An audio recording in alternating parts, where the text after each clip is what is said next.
Me llamo Mateo Vargas. Tengo 45 años. Durante 9 largos años de mi vida, fui miembro, después soldado, y finalmente, una pieza clave. Un engranaje silencioso pero indispensable en la vasta maquinaria financiera de los caballeros templarios. Hoy, la única voz que escuchan es la mía. Rebotando en las paredes de concreto de esta celda de aislamiento en una prisión federal de máxima seguridad en los Estados Unidos. Un punto anónimo en un mapa. Un agujero negro del que nadie sale. Donde cumplo una sentencia que se siente menos como un castigo y más como ser enterrado en vida.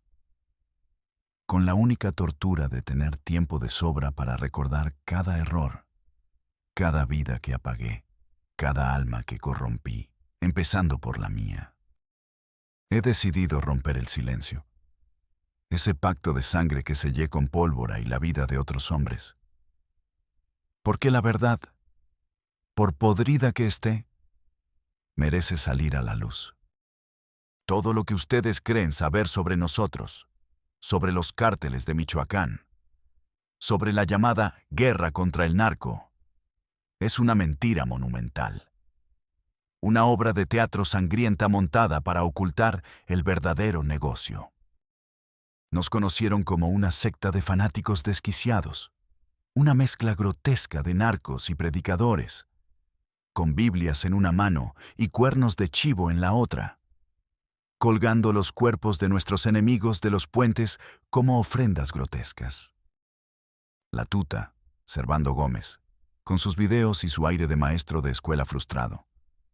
El Chayo, Nazario Moreno, el más loco, autoproclamado santo y mesías. Sus caras estaban en todos los noticieros, en las portadas de todas las revistas.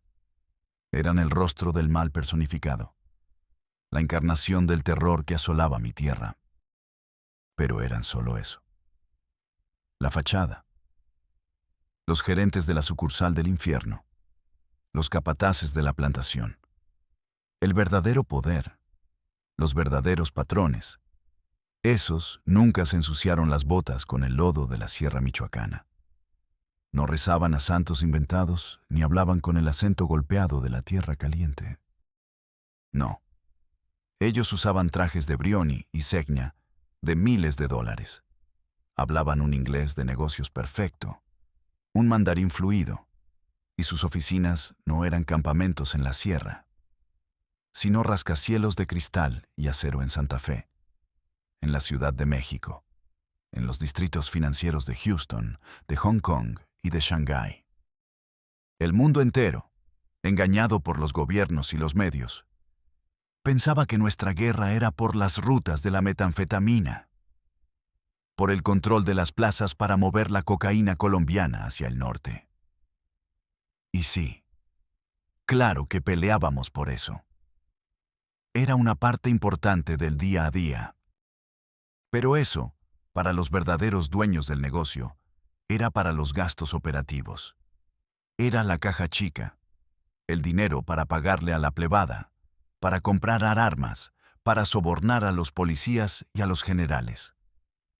La droga era el aceite que mantenía el motor rugiendo, pero no era el motor en sí.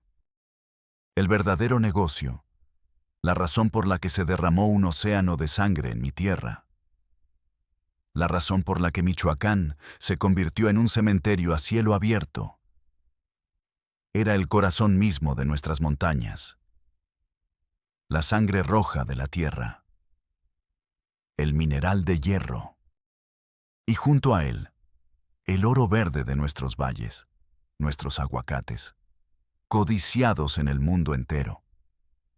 No luchábamos ni matábamos por kilos de polvo blanco, sino por el derecho a saquear millones y millones de toneladas de roca que salían en barcos gigantescos del puerto de Lázaro Cárdenas, con destino a las acereras de China. El narcotráfico era simplemente el brazo armado, el método de control social y territorial de una operación de saqueo industrial a una escala que nadie puede imaginar.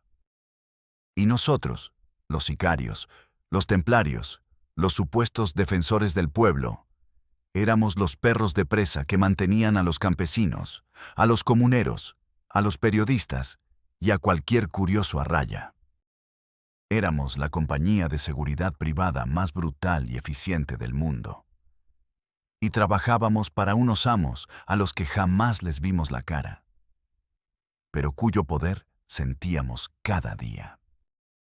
Seguro se están preguntando cómo un hombre como yo, que creció entre las huertas de aguacate de Tancítaro, que sabía distinguir un árbol de flor loca de uno de flor normal con solo oler el aire, que sabía más de injertos, temporadas de cosecha y el precio del kilo en el mercado, que de calibres de bala y tácticas de emboscada, termina aquí, en este infierno de concreto.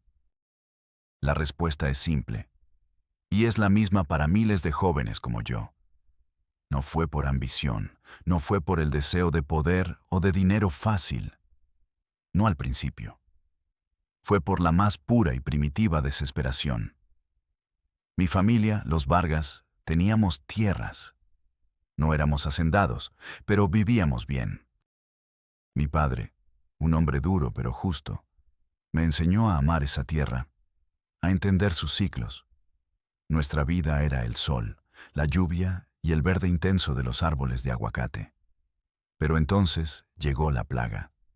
No una plaga de insectos, sino una plaga de hombres. Antes de los templarios, el poder lo tenía la familia michoacana. Sus reglas eran simples y brutales. Pagas una cuota por cada kilo que coseches, o te mueres. Al principio mi padre pagó. Todos pagaban. Pero las cuotas subían y un mal año de cosecha nos dejó en la ruina. Un martes, mi padre dijo, «Basta». Una semana después, lo levantaron saliendo de la huerta. Durante 7 días, no supimos nada. Mi madre rezaba hasta que se le gastaban las rodillas. Yo recorría cada brecha, cada barranco, con una esperanza estúpida en el pecho. Lo devolvieron el siguiente martes.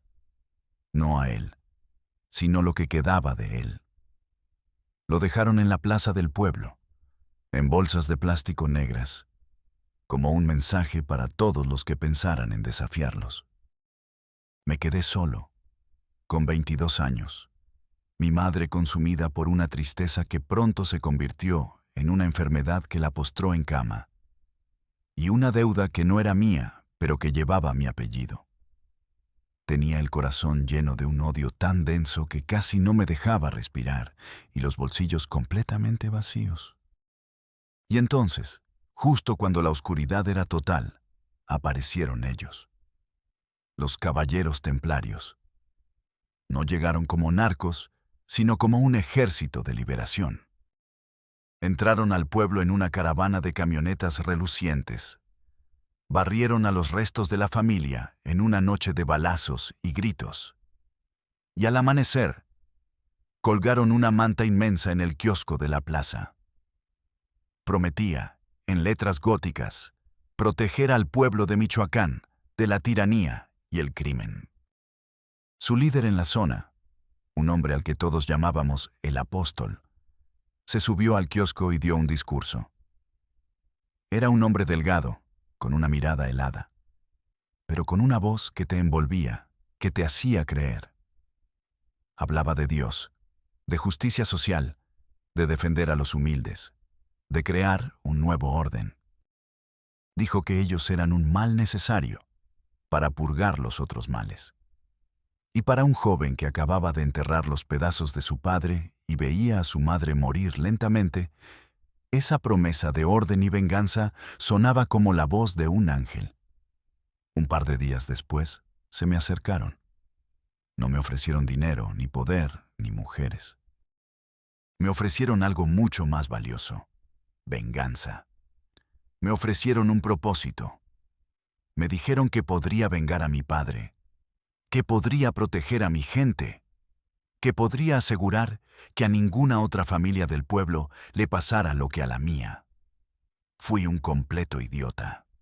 Me tragué el anzuelo entero.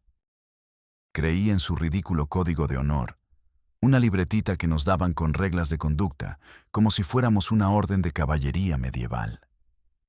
Me dieron un rifle de asalto AK-47, un radio Nextel y un apodo, el Silencioso, porque en medio de todo mi odio apenas hablaba.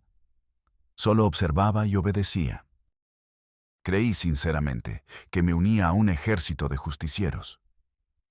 No tenía ni la más remota idea de que acababa de firmar un contrato para vender mi alma y convertirme en el capataz de una mina a cielo abierto disfrazada de Estado soberano. Mi bautizo de fuego, mi primer jale importante, no fue en un tiroteo contra los federales ni en una emboscada a un cártel rival. Fue algo mucho más sutil, más limpio, más corporativo, y por eso mismo, mucho más aterrador. El apóstol, este hombre que podía citar un pasaje de la Biblia justo antes de ordenar una decapitación, me eligió para acompañarlo. Íbamos en una caravana de 5 camionetas blindadas, pero nos detuvimos a 1 kilómetro del objetivo, en un camino de terracería que serpenteaba por la sierra. Nos bajamos solo él, yo y otros 2 sicarios de su guardia personal. De aquí en adelante, caminamos, dijo. No hay que asustar al ganado antes de llevarlo al matadero. Caminamos en silencio hasta un pequeño complejo de oficinas a las afueras de una mina de hierro. El dueño, un ingeniero de unos 60 y tantos años, de manos curtidas y lentes gruesos, nos recibió en la puerta. Su sonrisa era un rictus de pánico, un intento patético de disimular el terror que le provocaba nuestra presencia. Nos hizo pasar a su oficina, un cuarto modesto con mapas geológicos en las paredes y una foto de su familia en el escritorio. El apóstol no levantó la voz, no lo amenazó. Se sentó frente a él, sacó un cigarro y le ofreció uno al ingeniero, que lo aceptó con manos temblorosas. Empezó a hablarle con su voz melosa, hablándole de la importancia de la comunidad, de la necesidad de cooperar todos juntos para el bien de Michoacán. Le explicó como si fuera un vendedor de seguros, que su actual empresa de seguridad era deficiente, que la zona era peligrosa y que nosotros, los caballeros templarios, podíamos ofrecerle una protección integral para su mina, su maquinaria y sus empleados. El ingeniero, balbuceando, intentó negarse.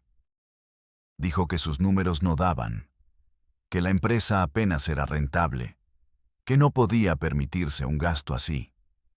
El apóstol lo escuchó con paciencia, asintiendo con la cabeza, como un confesor escuchando los pecados de un feligrés. Cuando el ingeniero terminó, el apóstol, con la misma calma exasperante, sacó una tablet de su portafolio. No dijo una palabra. Simplemente la encendió y la deslizó sobre el escritorio. En la pantalla empezaron a pasar imágenes, fotos nítidas, tomadas con un teleobjetivo. Una foto de su hija, una joven de 20 y pocos años, saliendo de la Facultad de Medicina en Morelia, riendo con sus amigas. Una foto de su esposa, una señora de su edad, escogiendo verduras en el mercado de Uruapan. Y la peor de todas, una foto de sus 2 nietos pequeños, un niño y una niña, jugando en los columpios de un parque, con un hombre de los nuestros sentado en una banca al fondo, apenas desenfocado, observándolos. El apóstol no tuvo que decir nada. Vi cómo el color abandonaba el rostro del ingeniero, como si le hubieran succionado la vida por dentro. Vi cómo su cuerpo se encogía, cómo su espalda se encorvaba, derrotado. El apóstol entonces sacó un contrato ya redactado y una pluma Montblanc. «Es por su bien, ingeniero», dijo suavemente. «Piense en ello como una inversión en la paz y la seguridad de su familia. Un padre debe hacer lo que sea por los suyos, ¿no es así? Mi trabajo en todo esto fue simplemente estar ahí, de pie detrás del apóstol, con mi cuerno de chivo colgando del hombro, sin decir una palabra, siendo una estatua de pura amenaza. No disparé una sola bala, pero en esa oficina sentí cómo el terror que proyectábamos era un arma mucho más poderosa y efectiva que cualquier proyectil. Esa noche, la mina pasó a ser protegida por nosotros. Y el mineral de hierro que salía de sus entrañas ya no le pertenecía al ingeniero, le pertenecía a la empresa. Yo en ese momento no entendía la magnitud de lo que había pasado. Solo sabía que había participado en mi primer trabajo importante y que se había sentido extrañamente profesional, limpio, como un negocio. El verdadero despertar. El momento en que las escamas cayeron de mis ojos y vi la monstruosa verdad, ocurrió unos 6 meses después. Mi silencio, mi capacidad para obedecer sin preguntar y mi eficiencia en tareas pequeñas me hicieron ganar la confianza de El Apóstol. Un día me llamó a su oficina. Silencioso, me dijo, veo que eres un hombre observador y callado. Esas son virtudes raras en este negocio. Te voy a dar una responsabilidad mayor. Te vas al puerto. Me asignó a la célula que controlaba la logística en el puerto de Lázaro Cárdenas. Ese lugar era el corazón palpitante de toda la operación. Yo, en mi ignorancia, esperaba ver lo que salía en las películas. Lanchas rápidas llegando en la noche cargadas de cocaína, submarinos caseros, trasiegos clandestinos de armas. Y sí, vi algo de eso. Vi cómo llegaban los precursores químicos de Asia para cocinar la metanfetamina en la sierra. Y vi cómo se movían pequeñas cantidades de coca. Pero todo eso era un espectáculo secundario. Una distracción para mantener ocupados a la DEA y al ejército. El evento principal, el verdadero negocio, era otro. Una noche, me ordenaron supervisar el área de carga industrial, el muelle de graneles. Lo que vi me dejó sin aliento. Era una fila interminable, kilométrica, de camiones de volteo, de esos gigantescos que llaman góndolas. Cada uno cargado hasta el tope con toneladas de tierra rojiza, el mineral de hierro que salía de minas como la del ingeniero y de docenas más que controlábamos en la sierra. Formaban una serpiente mecánica de acero y polvo que se arrastraba lentamente hacia las entrañas de un buque de carga colosal. Un monstruo de metal tan grande como varios estadios de fútbol juntos, con caracteres chinos pintados en su casco oxidado. Me quedé allí toda la noche y hasta bien entrado el día siguiente. 12, 14 horas. Y la fila de camiones nunca, ni por un minuto, dejó de llegar. Las grúas gigantes no paraban de descargar la tierra roja en las bodegas del barco.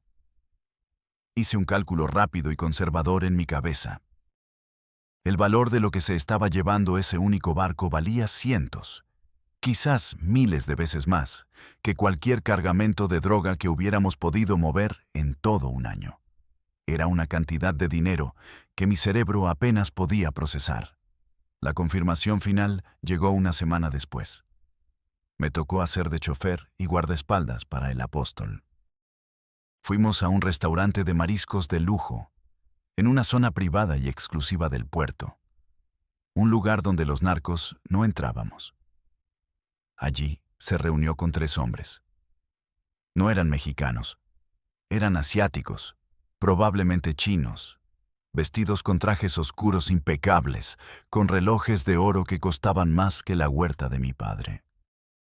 Hablaban en un inglés perfecto, auxiliados por un traductor que sudaba nerviosamente. Yo estaba sentado en una mesa cercana, solo, con una cerveza, fingiendo ver el mar, pero con los oídos bien abiertos. La conversación no era sobre mercancía, plazas o kilos. Hablaban de tonelaje métrico, de certificados de pureza del mineral, de cartas de crédito irrevocables y de tarifas de envío y logística portuaria. Escuché a el apóstol, con una sonrisa de vendedor, garantizarles un suministro mínimo de 50,000 toneladas mensuales, sin interrupciones. No se preocupen por nada, les dijo en su español, que el traductor se apresuraba a interpretar. Los sindicatos de transportistas, el gobierno local, la aduana federal, la capitanía de puerto, todo está bajo nuestro control. El flujo no se detendrá. Los hombres de traje asintieron, satisfechos. Uno de ellos, el que parecía ser el jefe, le deslizó un maletín de piel sobre la mesa. No era un pago, era un adelanto, un gesto de buena fe. En ese preciso instante, todo encajó en mi cabeza con la fuerza de un golpe. Nosotros no éramos los jefes, éramos los putos empleados. Éramos la mano de obra sucia, el músculo violento que hacía el trabajo que esos hombres de traje impecable no podían permitirse hacer a la luz del día. Los caballeros templarios, con toda nuestra parafernalia religiosa, nuestros rituales de iniciación y nuestra brutalidad sanguinaria. Éramos, simplemente, el Departamento de Recursos Humanos y Seguridad de una corporación multinacional sin nombre. La droga era nuestro sueldo, la comisión que nos dejaban para mantenernos contentos y matándonos entre nosotros. El mineral era el verdadero tesoro, y el verdadero patrón estaba a miles de kilómetros de distancia, en una oficina con aire acondicionado, mirando los precios de las materias primas en la Bolsa de Valores de Shanghái. Mi ascenso dentro de la organización fue vertiginoso después de eso. Mi silencio, que al principio era una manifestación de mi trauma y mi odio, se convirtió en mi mayor activo. No hacía preguntas, no opinaba, solo escuchaba, analizaba y ejecutaba las órdenes con una eficiencia fría. Me convertí en el hombre de confianza del apóstol para todos los asuntos corporativos. Mi trabajo ya no era patrullar las calles de los pueblos o enfrentarme a sicarios rivales. Mi trabajo era facilitar negocios. Me volví el encargado de la nómina de la corrupción en el puerto. Cada quincena, mi tarea era entregar sobres amarillos, gruesos de billetes de 500 pesos y de $100, a una larga lista de personas. Supervisores de la aduana que se hacían de la vista gorda, capitanes de la Policía Federal asignados a la seguridad del puerto que nos daban pitazos sobre operativos, incluso altos mandos de la Marina que desviaban sus patrullas costeras justo cuando los barcos importantes estaban cargando. Nadie se negaba nunca a recibir el sobre. Sabían que no era una oferta, era una orden. Era plata o plomo, pero presentado de una forma más elegante.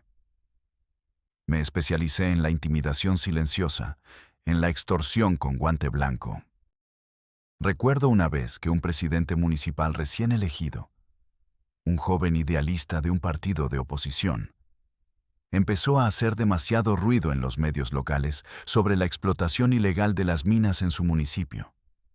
Se quejaba del daño ecológico, de la falta de permisos. El apóstol me encargó calmarlo. Los otros comandantes querían mandarle un comando a levantarlo, pero el apóstol tenía otro estilo para esas cosas. La violencia es ruidosa y atrae la atención silencioso. Hay que ser como el cáncer, que avanza sin que nadie se dé cuenta, me dijo. Fui yo solo a verlo. Me presenté en su oficina en la presidencia municipal, sin armas a la vista, vestido con unos jeans y una camisa normal. Le pedí 5 minutos de su tiempo. Con una calma absoluta, le expliqué que entendíamos sus preocupaciones por el medio ambiente y el bienestar de su comunidad, pero que existían intereses estratégicos superiores que garantizaban el progreso y la inversión en la región. Mientras hablaba, dejé sobre su escritorio un estado de cuenta bancario. Era de un banco en las Islas Caimán, a su nombre, con un depósito inicial de $200,000. Considérelo una beca para la educación universitaria de sus hijos en el extranjero, le dije mirándolo a los ojos. Habrá un depósito similar cada mes, siempre y cuando usted comprenda la importancia de no obstaculizar el progreso. El joven alcalde se quedó pálido, mirando el papel como si fuera una serpiente. Nunca más volvió a mencionar las minas en público. Otro de mis dominios era el negocio del aguacate, nuestro oro verde. Controlábamos absolutamente toda la cadena de producción.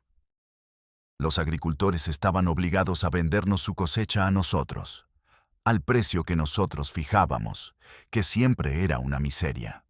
Los dueños de las empacadoras nos tenían que pagar una cuota por cada caja de aguacate que exportaban a Estados Unidos, a Europa o a Japón. Si un agricultor se negaba a vendernos, su huerta amanecía quemada. Si un transportista intentaba sacar un camión de la región sin nuestro sello de aprobado en la carga, el camión y el chofer desaparecían. Me tocaba a mí negociar con los intermediarios, con los coyotes, con los líderes de las asociaciones de productores. Y un día, me tocó la peor tarea de todas. Un grupo de productores de Tancítaro, mi propio pueblo, gente que me había visto crecer, intentó organizarse para vender su cosecha por su cuenta, buscando un mejor precio. El apóstol me envió a mí para persuadirlos. Tú eres de ahí, silencioso, hablas su idioma, hazles entender. Fui y me senté con ellos. Eran 5 hombres, amigos de mi padre, hombres que me habían dado dulces cuando era niño. Nos reunimos en la misma plaza donde yo, años atrás, había escuchado el discurso del apóstol que me convenció de unirme. Y allí, con un nudo de hielo en el estómago, les repetí las mismas amenazas veladas que había visto usar a mi jefe. Les hablé de lo importante que era mantener la unidad y el orden. Y cuando vi que dudaban, saqué mi teléfono y les mostré, uno por uno, fotos que mis hombres habían tomado esa mañana. Fotos de sus hijos saliendo de la escuela, de sus esposas en el mercado. Vi la misma derrota en sus ojos que había visto en los del ingeniero de la mina. Sentí que me estaba convirtiendo en el mismo tipo de monstruo que le había arrebatado la vida a mi padre. Pero el miedo a el apóstol y al sistema del que yo ya era un engranaje importante era mucho más grande que mi propia vergüenza. En ese momento, ya no había vuelta atrás. La culminación de mi carrera en el infierno, el evento que lo cambió todo y marcó el principio del fin para mí, fue la toma de la comunidad indígena de Aquila. Aquila, en la costa de Michoacán, era un grano en el culo para la organización y para nuestros socios. La comunidad era dueña de unas tierras comunales asentadas sobre una de las vetas de mineral de hierro más puras y ricas de todo el país.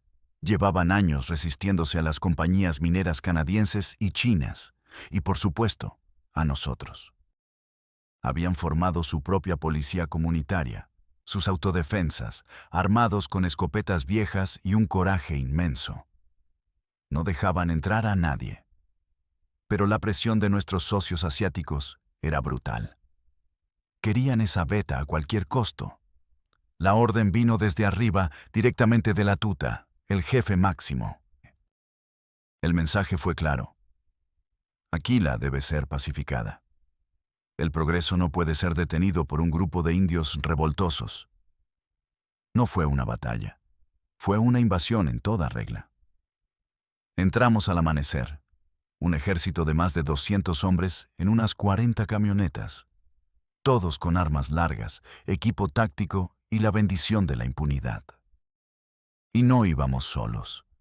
Íbamos flanqueados por patrullas de la policía estatal y municipal, que no solo nos abrían paso, sino que establecieron un perímetro en todas las carreteras de acceso para que nadie pudiera entrar o salir. Ni periodistas, ni ayuda. Nadie. Fue la imagen más surrealista y descarada que he visto en mi vida. El cártel y el gobierno, trabajando codo a codo en una operación militar conjunta contra ciudadanos mexicanos. La resistencia de los comuneros fue heroica, pero completamente inútil. Lucharon con sus escopetas de caza y rifles calibre .22 contra nuestros R-15, nuestros Barrett calibre .50 capaces de perforar un motor y nuestros lanzagranadas.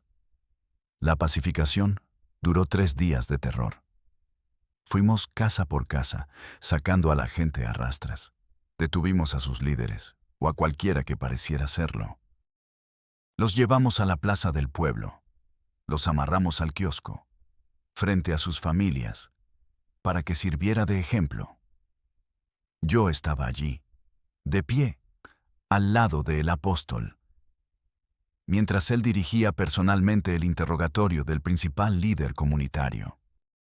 Era un maestro de la escuela primaria del pueblo, un hombre de unos 50 años, respetado y querido por todos. El apóstol quería saber dónde estaban los otros líderes de la resistencia que habían logrado escapar a la sierra. El maestro, con el rostro hinchado a golpes, se negó a hablar. Solo lo miraba con un desprecio que valía más que cualquier insulto. El apóstol, con su calma infernal, se agachó frente a él. «Maestro», le dijo con una voz casi paternal, «usted que enseña historia a los niños, debería saber que el progreso siempre, siempre exige sacrificios. Hoy, usted y su gente tienen el honor de ser ese sacrificio». Luego, se levantó, me miró a mí y me pasó su pistola, una escuadra con cachas de oro. «El silencioso», dijo en voz alta para que todos escucharan. «Usted es un hombre de acciones, no de palabras. Demuéstrele al maestro la lección final de la historia». Todo el pueblo estaba mirando. Cientos de ojos llenos de odio y de miedo. La esposa y los 2 hijos adolescentes del maestro estaban arrodillados a unos metros, llorando y suplicando. Sentí 200 miradas clavadas en mí, esperando. El cañón de la pistola se sentía como un trozo de hielo en mi mano sudorosa. Era una orden directa del jefe, frente a todos. Dudar un segundo, mostrar compasión, era mi propia sentencia de muerte. Me habrían matado allí mismo, sin pensarlo. Miré los ojos del maestro, y lo que vi me rompió. No había miedo. Había rabia, sí, pero sobre todo, había una dignidad inquebrantable que me quemaba por dentro, que me gritaba lo miserable que era yo. Cerré los ojos. Recordé a mi padre. Y disparé.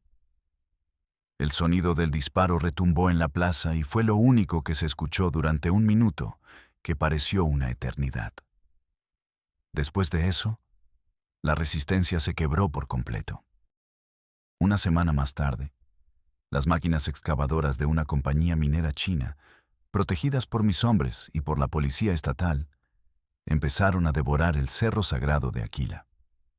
Habíamos ganado. A mí me ascendieron, me dieron más poder, más dinero.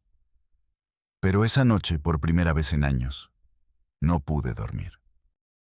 Y no he vuelto a dormir una noche entera desde entonces. La cara de aquel maestro se me aparece cada vez que cierro los ojos. Había cruzado una línea de la que sabía, con absoluta certeza, que ya no había retorno. Lo de Aquila me rompió por dentro. La fachada religiosa, el discurso de proteger al pueblo, toda la mierda que me había tragado, se vino abajo. Éramos una plaga, una enfermedad, peores que los de la familia a los que habíamos reemplazado. Porque nosotros vestíamos nuestra tiranía con ropajes de divinidad y justicia social, lo que nos hacía infinitamente más perversos. Empecé a ver las cosas de otra manera, a fijarme en los detalles que antes ignoraba. Me di cuenta de que el apóstol, un jefe regional temido y todopoderoso a mis ojos, también recibía órdenes. A veces, después de recibir una llamada en su teléfono satelital, lo veía pálido, sudando frío, con la mirada perdida. ¿Quién carajos podía asustar a un hombre como él? Empecé a conectar los puntos. Los pagos a los políticos no eran solo sobornos locales al alcalde o al jefe de la policía. Descubrí transferencias a cuentas de senadores, de diputados federales, incluso de gente dentro de Pemex y de la Secretaría de Economía. Las concesiones mineras, otorgadas a empresas fantasma con prestanombres, estaban firmadas por gente muy importante en la Ciudad de México. Nosotros éramos solo la primera línea de batalla, la carne de cañón que absorbía las balas del ejército y la atención de los medios. Mientras los verdaderos dueños del circo contaban sus miles de millones de dólares a salvo en sus mansiones. Mi mentor, el apóstol, también empezó a cambiar. Se volvió paranoico, desconfiado de su propia sombra. Bebía más de la cuenta. Creo que él también vio la inmensidad de la maquinaria de la que éramos parte y se sintió tan atrapado y desechable como yo empezaba a sentirme. Una noche, en una borrachera en su rancho, me confesó sus miedos. El mineral que sacamos de estas tierras vale miles de millones de dólares al año, Mateo, me dijo, llamándome por mi nombre real por primera vez en años. Y a nosotros, a la organización, nos llega una miseria, las puras migajas. El dinero grande se queda en otro lado. Se lo reparten los chinos y los trajeados de la capital que nos pusieron aquí. Fue la última conversación sincera que tuve con él. Una semana después, su camioneta blindada fue encontrada en el fondo de un barranco en la sierra. La versión oficial fue que se quedó dormido al volante. Un accidente. Pero los que recogimos el cuerpo vimos el agujero de bala perfecto en su nuca. El mensaje era inequívoco. Saber demasiado, hacer las preguntas equivocadas o simplemente empezar a ser un estorbo era una sentencia de muerte. Y yo lo sabía todo. Conocía las rutas, las empresas fachada, los nombres de los intermediarios. Había visto los números de cuenta en los estados financieros que el apóstol me había mostrado en su paranoia. Entendí que mi silencio y mi eficiencia ya no eran una garantía de vida. Al contrario, me convertían en un riesgo, en un cabo suelto. Era el siguiente en la lista. El sistema no dejaba testigos que pudieran implicar a los de arriba.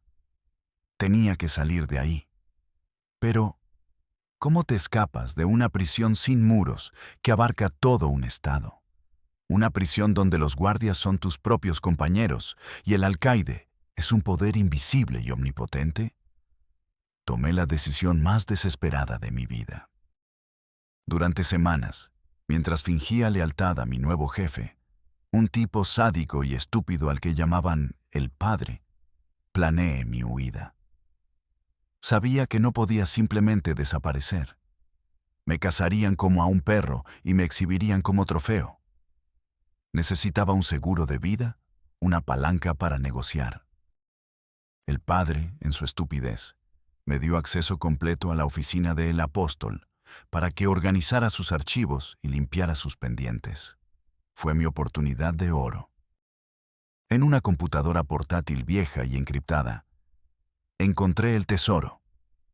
Copias digitales de los contratos de envío del mineral, los números de cuenta en paraísos fiscales, las listas detalladas de pagos a funcionarios de todos los niveles y, lo más importante, correos electrónicos encriptados entre nuestros líderes y los intermediarios de las corporaciones extranjeras y los políticos en la capital.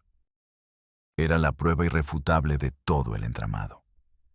Copié todo en un pequeño disco duro externo y lo encripté con varias capas de seguridad. Era mi única carta, mi póliza de seguro. Mi plan era simple y suicida. Llegar a la frontera norte, cruzar a Estados Unidos y entregarme a las autoridades. Pensé, ingenuamente, que la DEA o el FBI estarían más interesados en la corrupción masiva que implicaba a corporaciones y políticos de alto nivel, que en un simple sicario y operador financiero como yo.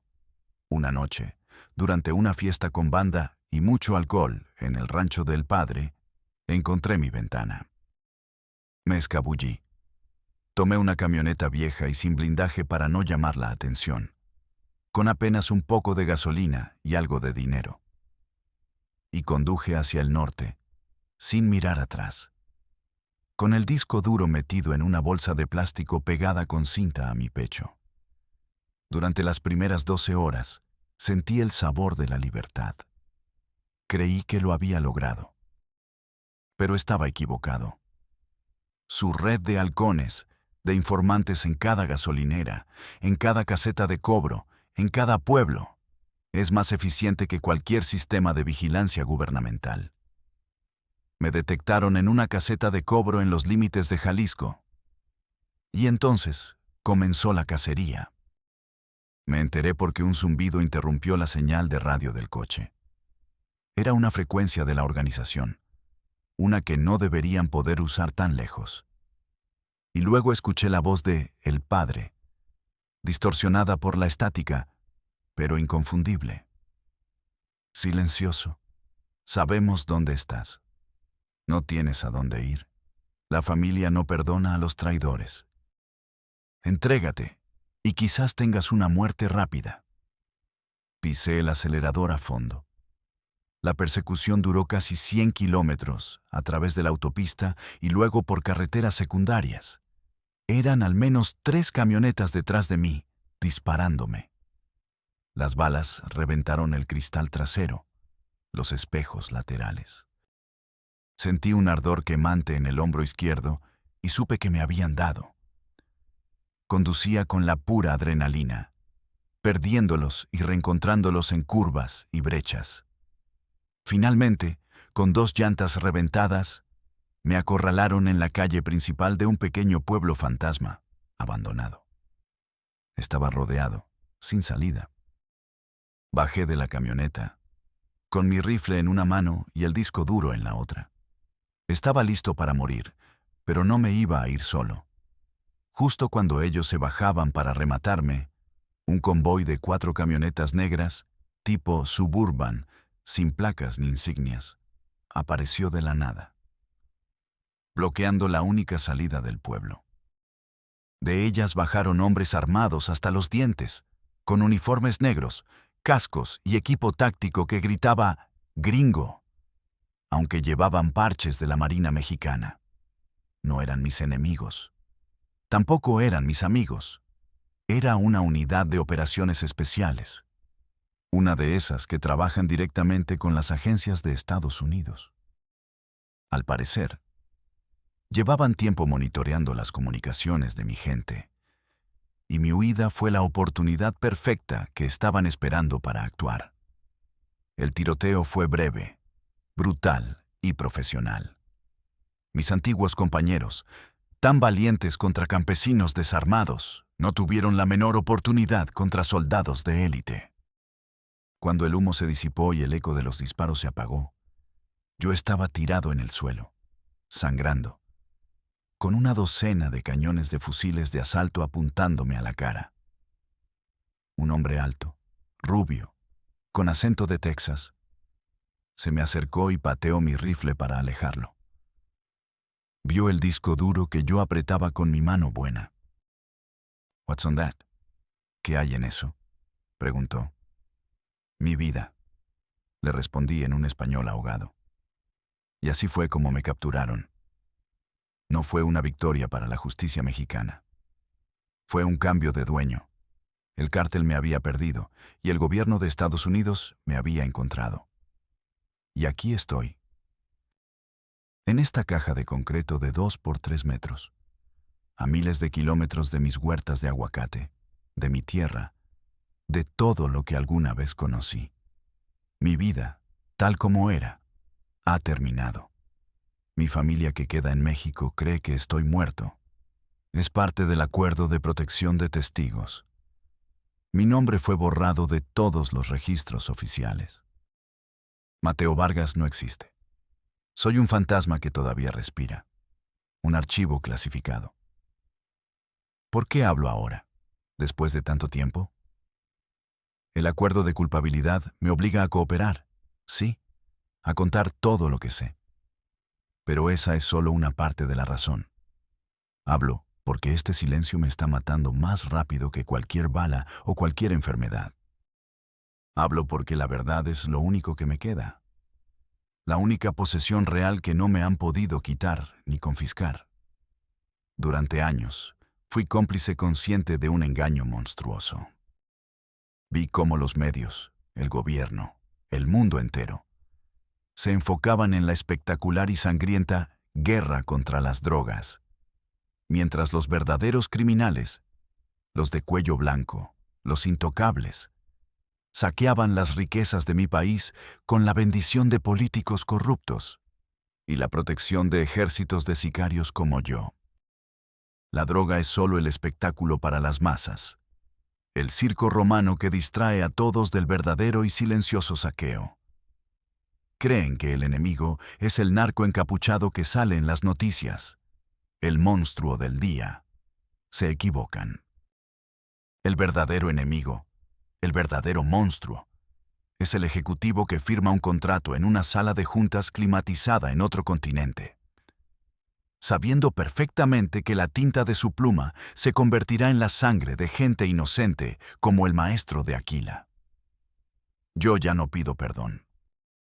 Para gente como yo no hay perdón, ni en este mundo ni en el que venga, si es que existe. Mi confesión no es un intento de salvar mi alma. Mi alma se perdió hace mucho tiempo, en algún lugar entre una huerta de aguacates y una fosa clandestina. Esto es una advertencia. Es un mapa del infierno, trazado con mi propia sangre, para que otros no se pierdan en él. Si estás ahí fuera, en mi tierra, en Michoacán, o en cualquier barrio pobre de México o de América Latina, y ves la vida del crimen como una salida, como una promesa de poder, respeto y dinero fácil, por favor, recuerda mi voz. Recuerda mis palabras desde esta tumba de concreto. El dinero es una ilusión que se gasta. El poder es prestado y siempre te lo reclaman con intereses. Y al final, siempre, siempre te cobran la cuenta. Te quitarán tu nombre, tu familia, tu libertad y finalmente, tu vida. Y lo peor, lo más trágico de todo, es que morirás y matarás defendiendo los intereses de hombres ricos y poderosos que ni siquiera saben que existes. Hombres que te ven exactamente como lo que yo fui y siempre seré. Una herramienta, un número, una pieza desechable. No hay honor en esta vida. No hay gloria.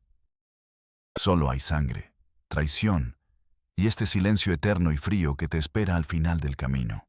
Créanme, yo ya llegué. Y desde aquí, la salida no existe.